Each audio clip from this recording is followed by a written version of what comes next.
नमस्कार साथियों, एक बार फिर से आपका हमारे YouTube चैनल पर स्वागत है। दोस्तों, आपकी क्वेरी यानी कि आपकी क्वेरी का जवाब देना बहुत ज़्यादा बनता है। यानी कि आपने क्वेरी पूछी है तो उसका जवाब देना भी ज़रूरी है।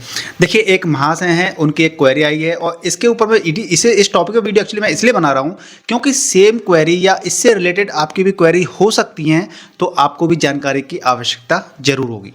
देखिए, क्वेरी क्या है कि एजान खान साहब हैं, ये बोल रहे हैं कि सर मेरी 3 बेटी हैं, उनकी एजुकेशन और शादी के लिए इन्वेस्टमेंट करना है। सबसे पहली अच्छी बात यह है कि आप इन्वेस्टमेंट करने की सोच रहे हैं अपनी बेटी के लिए, अपनी बेटियों के लिए सॉरी, तो ये बहुत ही अच्छी बात है और सही समय पे सही इन्वेस्टमेंट करना एक बहुत ही काबिल तारीफ होती है, क्योंकि ज़्यादातर लोगों के पास पैसा होता है लेकिन इन्वेस्टमेंट नहीं करते हैं स्टार्टिंग सही समय पर। तो 3 बेटी हैं, एक इन्वेस्टमेंट करना है 20 साल के लिए, 20 ईयर्स के लिए इन्वेस्टमेंट करना है। एक बेटी है 8 साल की, एक बेटी है 3 साल की, एक बेटी है 1.5 साल की। अभी मैं इन्वेस्टमेंट कर रहा हूँ, तो इन्होंने अपने कुछ म्यूचुअल फंड बताए हैं जो कि इनके अंदर ये इन्वेस्टमेंट कर रहे हैं, शायद इन्वेस्टमेंट कर रहा हूँ और ये शायद कर ही रहे हैं, है ना। तो इसमें इन्होंने क्या है, म्यूचुअल फंड के बारे में पूछा है कि क्या ये म्यूचुअल फंड सही रहेंगे, तो इसके लिए चर्चा करते हैं, ठीक है ना।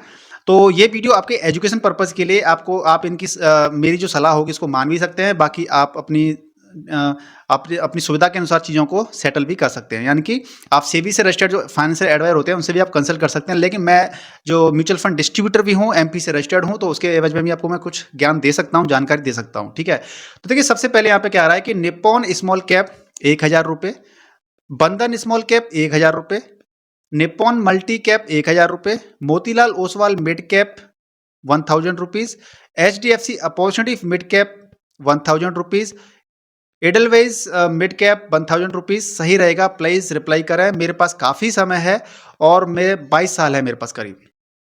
तो देखिए, जब हम म्यूचुअल फंड का सिलेक्शन करते हैं तो इससे रिलेटेड क्वेरीज आपकी भी हो सकती है, क्योंकि आप भी इन्वेस्टमेंट करने वाले हैं या कर चुके हैं। तो हमें जो म्यूचुअल फंड का सिलेक्शन होता है वो किस प्रकार से करना चाहिए, हर किसी की रिक्वायरमेंट, देखिए 3 चीज़ों को फोकस करना चाहिए हमेशा। हमारे पास एक गोल क्या है, टाइम पीरियड क्या है हमारे पास, और हमारे पास क्या है कि गोल, टाइम पीरियड और रिस्क कितना है। ये 3 चीज़ों को हमेशा फोकस रखना चाहिए। हर किसी का देखिए गोल अलग होता है। यहाँ पे शादी की और एजुकेशन की बात की जा रही है। आपका गोल हो सकता है रिटायरमेंट की प्लानिंग का गोल हो सकता है, या आपके और भी गोल हो सकते हैं। टाइम, कोई करना चाह रहा है 5 साल के लिए, कोई 2 साल के लिए करना चाह रहा है। तो हालांकि जो भी कम समय के लिए करना चाहता है तो मैं तो उसको तो मना ही कर देता हूँ कि म्यूचुअल फंड में इन्वेस्ट मत करो आप, ठीक है ना। 2 साल के लिए म्यूचुअल फंड में इन्वेस्ट करना है तो मत करो, ठीक है ना। तो टाइम आ जाता है कि आपको 5 साल के लिए करना है, 7 साल के लिए करना है, 10 साल के लिए करना है, 15 साल के लिए, 20 साल के लिए, या फॉरएवर के लिए करना है, ठीक है ना। तो ये क्या हो जाता है। एक होता है कि रिस्क, हर किसी का रिस्क एपेटाइट अलग होता है। अब एज ग्रुप का ही फर्क पड़ जाता है। अब यहाँ पे इनकी बेटियां भी छोटी हैं, हालांकि एक बेटी 8 साल की है, तो उनको अगर वो 20 साल की मान के चल रहे हैं कि 20 साल तक इन्वेस्टमेंट करना है, तो बेटी शादी एजुकेशन करना है, तो उनके पास 12 साल का टाइम है। यानी कि जो बड़ी बेटी है उनके पास 12 साल का टाइम है, ठीक है ना। तो आपका रिस्क एपेटाइट भी कितना है, तो डिपेंड ये करता है कि आपका टाइम ड्यूरेशन भी क्या है और आपकी एज भी क्या है। आपकी अगर एज कम है और उस समय पे आप रिस्क ज़्यादा ले सकते हैं, लेकिन आपकी एज 40 से ऊपर या 45 साल से ऊपर की है, तो वहाँ पे रिस्क हम कम लेते हैं, क्योंकि वहाँ पर हमें पैसे की नीड, आवश्यकता ज़्यादा होती है, तो वहाँ पर हम रिस्क ज़्यादा नहीं ले सकते।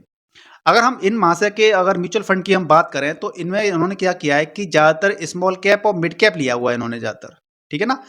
स्मॉल कैप और मिड कैप ले रखा है। यानी कि हालांकि अगर हम टाइम ड्यूरेशन की बात करें कि 20 साल का टाइम ड्यूरेशन एक अच्छा खासा टाइम ड्यूरेशन है, तो 20 साल के अंदर हमने स्मॉल कैप मिड कैप को चूज कर रखा है, तो ये हम ये कहेंगे कि ठीक है, ओके है, चीज़ें ओके है, आप इनके अंदर कंटिन्यू कर सकते हैं। लेकिन आप, हालांकि आपकी 3 बेटी हैं और आपने म्यूचुअल फंड की संख्या ज़्यादा रखी है, तो चलो इसको भी हम ओके कह सकते हैं कि ओके है। लेकिन इसमें क्या रहता है कि आपको थोड़ा कुछ म्यूचुअल फंड थोड़ा सा ना, कहते हैं ना कि जैसे लार्ज कैप में भी रखना चाहिए था। आपने देखिए स्मॉल कैप 3 रखे हुए हैं, एक मल्टी कैप है, चलो ठीक है। मिड कैप का भी एक, मिड कैप के आपके 3 हैं, मिड कैप 3 है आपके पास, स्मॉल कैप 3 है और एक मल्टी कैप है। तो आपको 2 म्यूचुअल फंड थोड़ा लार्ज कैप को भी रखना चाहिए था। आप चाहें तो इनमें से एक मिड कैप को हटा सकते हैं, एक स्मॉल कैप को हटा करके आप 2 लार्ज कैप म्यूचुअल फंड भी ले सकते हैं, ऐसा मेरा मानना है पर्सनली। अगर आप देखो, आप 10 लोगों से पूछेंगे तो 10 लोगों की अलग अलग राय हो सकती है, ठीक है ना। लेकिन परफेक्ट कॉम्बिनेशन क्या होगा ये कोई भी नहीं बता सकता। लेकिन हम देखिए, नियर बाई परफेक्ट तो कोई नहीं कर सकता है, कितना परफेक्ट क्या होता है, क्योंकि देखिए जो म्यूचुअल फंड आपने लिए हैं ये अच्छे परफॉर्म कर रहे हैं, लेकिन आगे आने वाले समय के अंदर भी ये परफॉर्म अच्छा करेंगे नहीं करेंगे, ऐसी कोई गारंटी तो नहीं होती है ना। तो इसलिए परफेक्ट की बात करना तो बहुत ही एक बेईमानी होगी, बोलना कि हाँ परफेक्ट आपका पोर्टफोलियो बना दूंगा। तो मैं जो बोल रहा हूँ मेरा ये है कि आप एक स्मॉल कैप एक मिड कैप को कम करके आप 2 लार्ज कैप म्यूचुअल फंड और ले लीजिए, तो बहुत अच्छा रहेगा आप लोगों के लिए, क्योंकि देखिए 20 ईयर का टाइम पीरियड भले ही हमारे लिए अच्छा है, लेकिन रिस्क पूरा टोटली रिस्क लेना भी ठीक नहीं रहता है, ठीक है ना? हम ये कहते हैं कि स्मॉल कैप, मिड कैप में अगर आप जाते हैं तो मिनिमम 7 साल तक आपको इन्वेस्ट करना चाहिए, और वहाँ पर आप 7 साल तक इन्वेस्ट करेंगे तो आपका रिस्क भी काफ़ी कम हो जाता है। लेकिन आपके पास 20 ईयर है तो देखिए बहुत अच्छी बात है, लेकिन हमें अपनी कैपिटल को भी प्रोटेक्ट करना है। हमें हमेशा अपना रिस्क वाला पोर्टफोलियो हमेशा रिस्क वाला में नहीं रहना है। ऑब्वियसली आपको स्मॉल कैप, मिड कैप में आपको रिटर्न अच्छे मिलेंगे, लेकिन पूरा रिस्क लेना भी सही नहीं रहता है। तो हमारा पैसा, कुछ पैसा हमारा लार्ज कैप म्यूचुअल फंड के अंदर भी होना चाहिए। इससे क्या होगा कि हमारा पोर्टफोलियो डाइवर्सिफाई हो जाएगा, यानी कि रिस्क की थोड़ी सी संभावना उसको हम कम कर सकते हैं, राइट? अब देखिए इसमें और भी लोगों की क्वेरीज हो सकती है कि हमें म्यूचुअल फंड में इन्वेस्टमेंट करना है तो किस प्रकार से हमें रेशियो डिवाइड करना चाहिए पैसे का इन्वेस्टमेंट करने का। तो देखिए होता क्या है कि हमारा, जैसे मैंने आपको बोला कि 3 फैक्टर होते हैं, गोल क्या है हमारा, रिस्क क्या है हमारा, और टाइम ड्यूरेशन क्या है। इन तीनों को आप देखिए, अगर आपकी एज, मतलब आपकी एज है 25 साल तक, 35 साल तक आपकी एज है, तो आप अपने जीवन के अंदर रिस्क काफ़ी ले सकते हैं, क्योंकि आप ज़्यादा समय तक पैसे को रख सकते हैं। देखिए म्यूचुअल फंड का कॉन्सेप्ट क्या होता है, म्यूचुअल फंड में पैसा अगर आप डालना चाह रहे हैं या डाल चुके हैं, तो आपको लॉन्ग टर्म तक बने रहना पड़ेगा, क्योंकि लॉन्ग टर्म तक बने रहते हैं तभी वहाँ पर पैसा बनता है, ठीक है ना?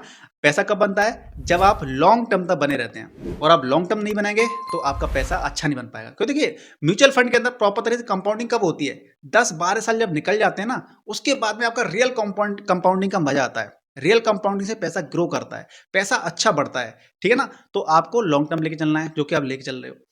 गोल आपका हो गया कि भैया अगर आप एजुकेशन के लिए जा रहे हैं तो आपका अलग गोल होगा, रिटायरमेंट के लिए प्लानिंग कर रहे हैं तो आपका अलग म्यूचुअल फंड कैटेगरी होगी। तो इसी प्रकार से हर गोल गोल के हिसाब से आपका कैटेगरी भी अलग अलग हो जाती है म्यूचुअल फंड के अंदर, ठीक है ना? अगर मान लिया 55 साल से एज के हैं, तो 55 साल की जब एज निकल जाती है तो उसके बाद हम डेट म्यूचुअल फंड को ज़्यादा फोकस करते हैं। डेट म्यूचुअल फंड होता है, इंडेक्स फंड होते हैं, लार्ज कैप फंड होते हैं, तो उस चीज़ को कंसिडर करते हैं, ठीक है ना? टाइम ड्यूरेशन मैंने आप बोल दिया कि आप जितना लंबे समय के लिए इन्वेस्टमेंट करेंगे, लॉन्ग टर्म टाइम होरिजन के लिए इन्वेस्टमेंट करेंगे, तो हमारा उतना ही बेटर रहता है। अब एक एग्जाम्पल ले लेते हैं कि मान लीजिए आपकी एज है 35 साल की, 35 साल की एज है, आप 10,000 रुपये हर महीना इन्वेस्टमेंट करना चाहते हैं। तो 10,000 रुपये इन्वेस्ट करना चाहते हैं और आपको रिटायरमेंट की प्लानिंग करनी है, यानी कि 35 साल से अगर बात कीजिए, अगर 65 साल की, तो आपके पास 25 साल है, आराम से आप पैसा अच्छा इन्वेस्टमेंट कर सकते हैं। लेकिन 25 साल हैं, इसका मतलब ये नहीं है कि आप सारा पैसा स्मॉल कैप और मिड कैप के अंदर डाल देंगे। हमें ऐसा भी नहीं करना है। हमें अपने पैसे को ज़्यादा रिस्क पे भी नहीं रखना है। हमें अपने पैसे को, कैपिटल को प्रोटेक्ट करना है सबसे पहले, क्योंकि हमारी कैपिटल प्रोटेक्ट रहेगी तभी तो उस पे पैसा बन पाएगा। भाई पैसे से पैसा कब बनता है? जब आपकी कैपिटल प्रोटेक्ट रहेगी। तो कैपिटल प्रोटेक्टेड ही नहीं रहेगी तो आपके पैसा भी गया और आपका पैसा अब बन भी नहीं पाएगा जो भी है। तो हमें कैपिटल प्रोटेक्ट भी करना है। तो आपकी 35 साल की एज है, 10,000 रुपये हर महीने इन्वेस्टमेंट कर रहे हैं, तो आप उसका 35% तक पैसा आप लार्ज कैप में रखिए। 35, आपके पास 25 साल है, फिर भी मैं आपसे क्या कह रहा हूं कि 35% तक, 10,000 का 35 यानी 3,500 रुपये करीब आप लार्ज कैप में रखिए। बचे हुए 6,500 रुपये आप कहां पे रख सकते हैं? मिड कैप और स्मॉल कैप में रख सकते हैं, ठीक है ना? तो इस प्रकार से हर किसी को अपने अपनी प्लानिंग करनी चाहिए।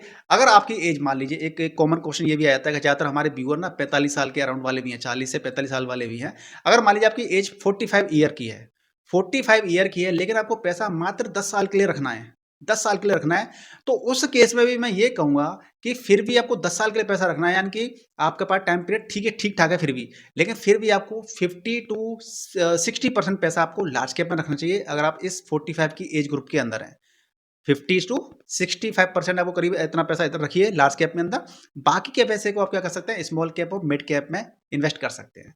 तो इस प्रकार से देखिए हर किसी की राय अलग-अलग हो सकती है। आपको मैंने अपना व्यू बता दिए, विचार बता दिए। आपकी भी कोई भी क्वेरी है, कोई भी आपके समस्या है, आपको कोई भी जानकारी जानना चाहते हैं आप, तो आप मुझे कमेंट कर सकते हैं, और इस वीडियो को लाइक कर दीजिए, शेयर कर दीजिए। चैनल पर नए तो चैनल को सब्सक्राइब कर दीजिए। और एजाज खान साहब के लिए एक बार फिर से बधाई हो कि आप इन्वेस्टमेंट कर रहे हैं अपनी बेटियों के लिए, ठीक है ना? तो ये बहुत अच्छी बात है। सही समय पे सही डिसीजन लेने से हम अपने जीवन के अंदर अच्छी फाइनेंस बना सकते हैं, अच्छा कॉर्पस बना सकते हैं, जो कि हमारे भविष्य को सुखमय करता है, अच्छा करता है। जय हिंद।